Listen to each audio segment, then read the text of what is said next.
paz do Senhor Jesus, amigos e amigas, Deus continue abençoando o nosso dia, no nome de Jesus, graças a Deus, Ele tem abençoado os nossos dias. Irmãos, ontem enviei uma epígrafe para os grupos sobre o tema do café da manhã de hoje, e eu quero falar hoje sobre revolta. Mas que revolta é essa? Não é aquela revolta de adolescente que só faz besteira, não.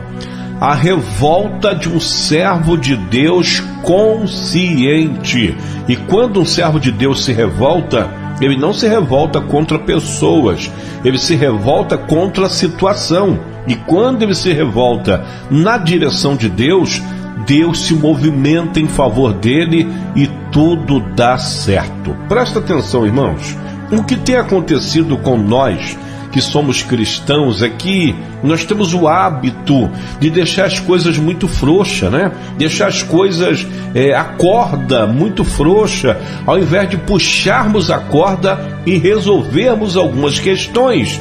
E com isso o diabo deita e rola, ele ganha campo, né? Ele ganha espaço e ele vai nos amedrontando, vai nos colocando na parede, quando na verdade eu e você que servimos a Deus, somos nós que temos que colocar Ele e os problemas que Ele inventa na parede. Só que a igreja não tem se posicionado desse jeito. Então, eu estava lendo, meditando na palavra de Deus, e aí Deus me deu dois textos que eu quero compartilhar com os irmãos.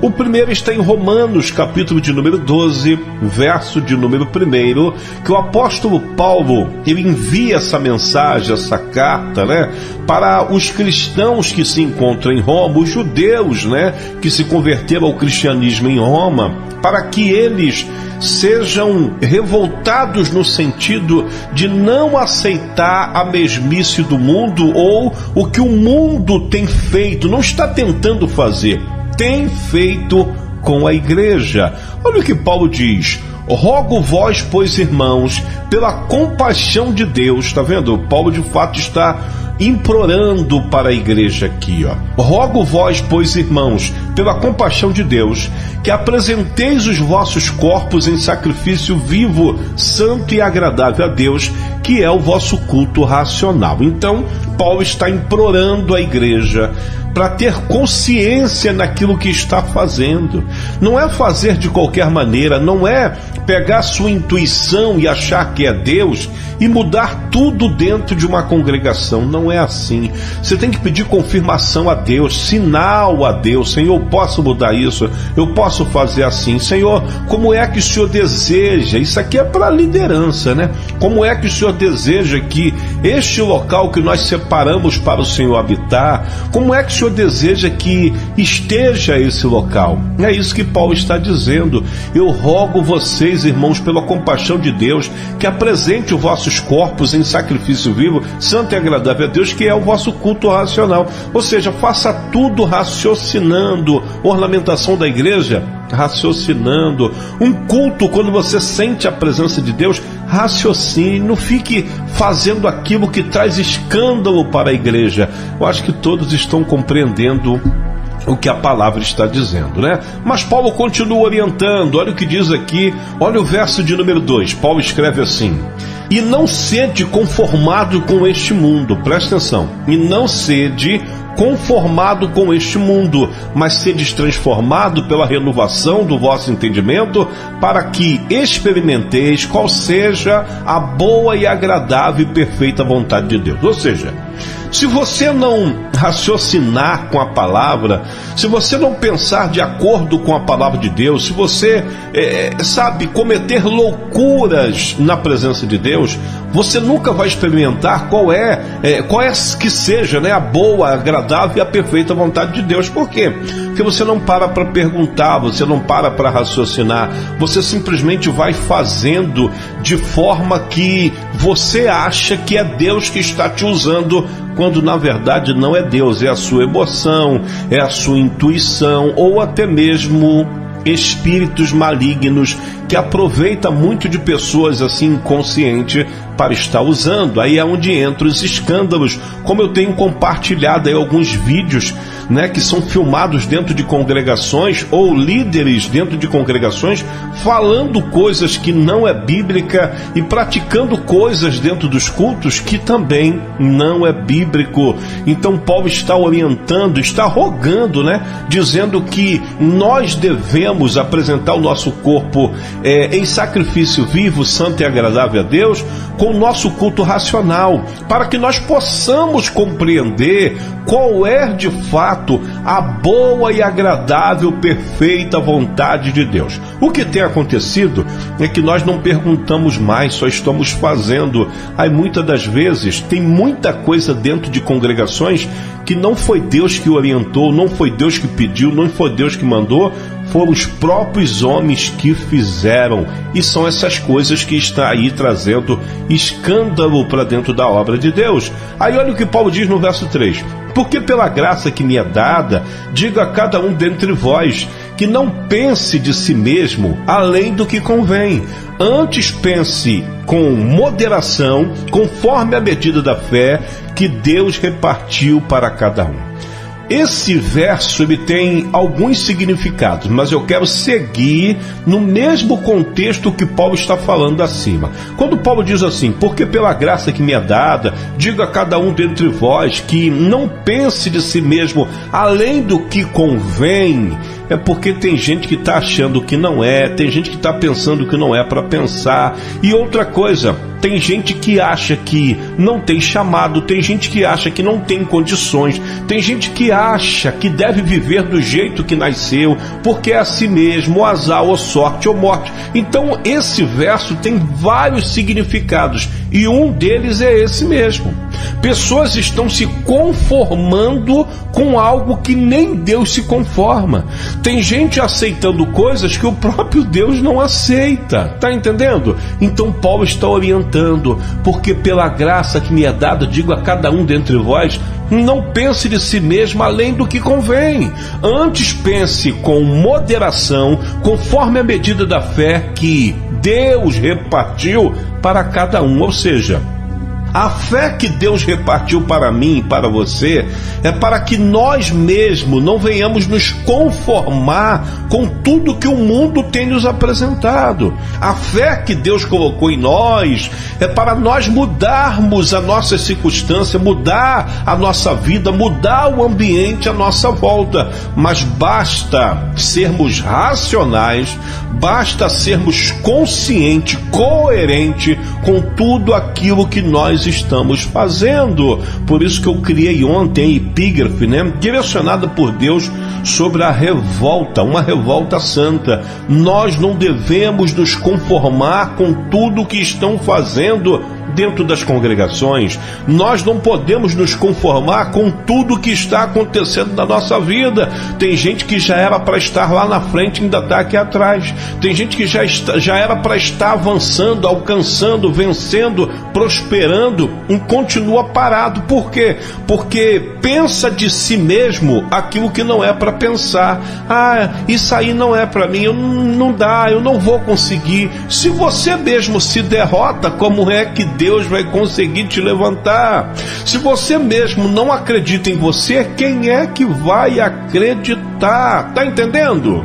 Então Paulo aqui está orientando os judeus que acreditaram em Jesus Cristo, que se converteram no Evangelho de Cristo e estavam em Roma, para que eles fossem diferentes, que eles não aceitassem o que o mundo de fato iria apresentar para eles. Irmãos, tem muita gente aceitando, tem muita gente se conformando. Como eu disse, nós estamos vivendo um período bem complicado sobre essa guerra de Israel, e a cada dia que passa e você vai observando, parece que essa guerra ela vai avançar para proporções piores ainda. Aí a gente vai vendo pelos termômetros, né?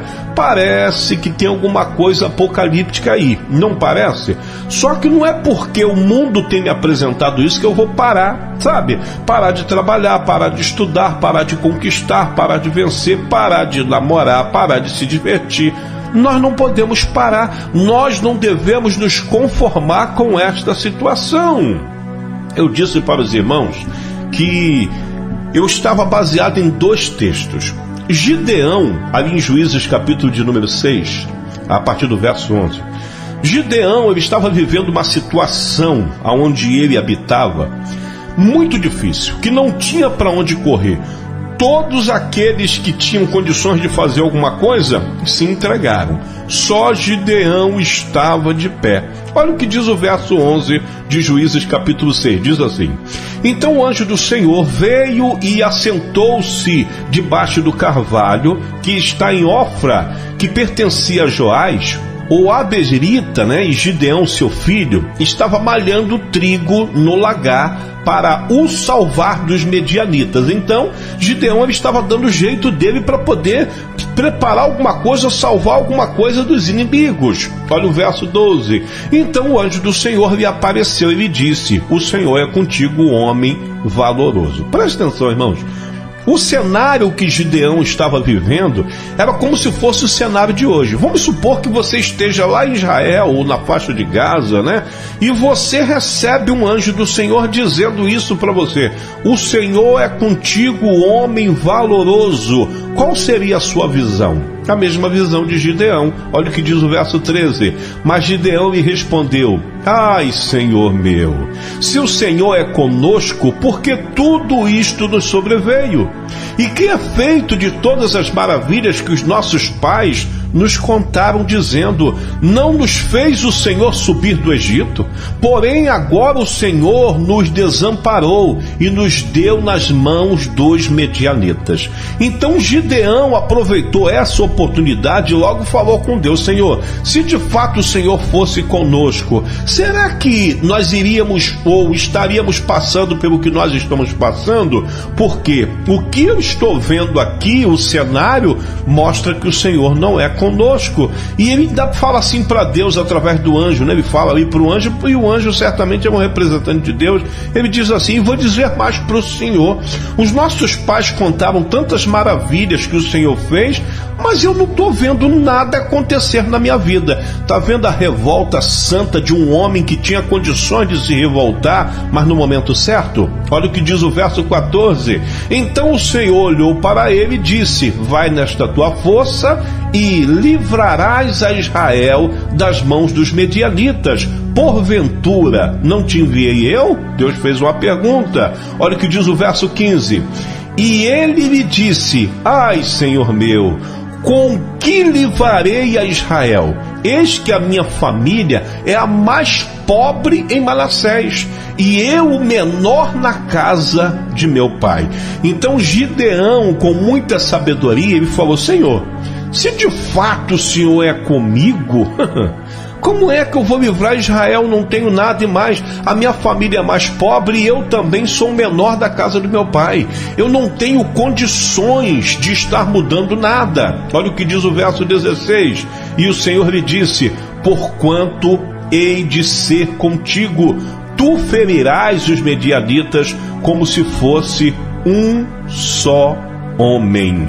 Então Deus, ele gostou tanto desse argumento de Gideão, que ele continuou favorecendo Gideão, continuou oferecendo para Gideão oportunidades. Verso de número 17 diz assim: e ele disse: se agora tenho achado graça aos teus olhos, dá-me um sinal que és tu que falas comigo. Gideão aproveitou e falou: então vamos lá, eu não sou bobo, tem um anjo aqui falando comigo, falando coisas que aos meus olhos não tem como acontecer, porque a minha família é mais pobre, eu sou o menor da minha casa, eu estou revoltado, porém o Senhor está dizendo que o Senhor é comigo, mas eu não acredito. Eu só acredito se o Senhor me dá um sinal. Verso 18: rogo-te que daqui não te apartes, até que eu volte e traga o meu presente e ponha perante ti. E disse: eu esperarei até que voltes. Então, quando Gideão falou assim: eu quero que o Senhor confirme que é o Senhor comigo,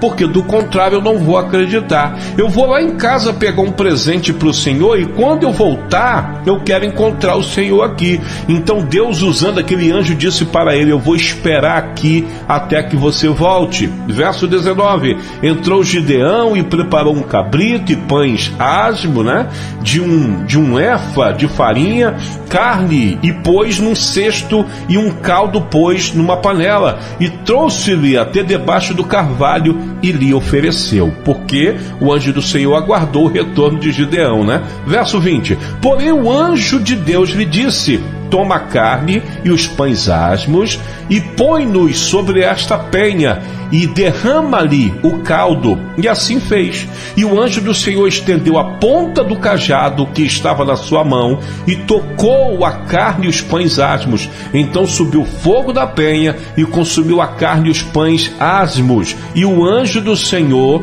desapareceu de seus olhos. Deu para entender aqui o negócio?